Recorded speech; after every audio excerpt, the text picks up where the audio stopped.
Promega have an employee-based sustainability group where we've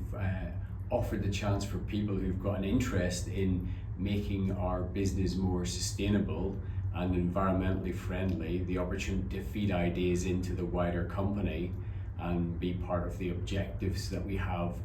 for our ISO and health and safety environmental objectives. So the group put forward the idea to have photovoltaic, so solar panels, somewhere on our new building site, and recently we've just started installing these around our car park. We've also discussed the idea of rainwater capture to use to keep the garden looking green without having to use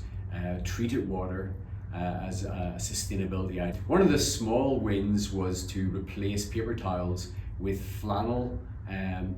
towels, which we can launder in-house using our green electricity.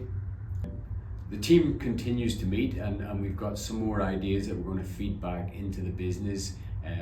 such as more recycling points for a wider range of plastics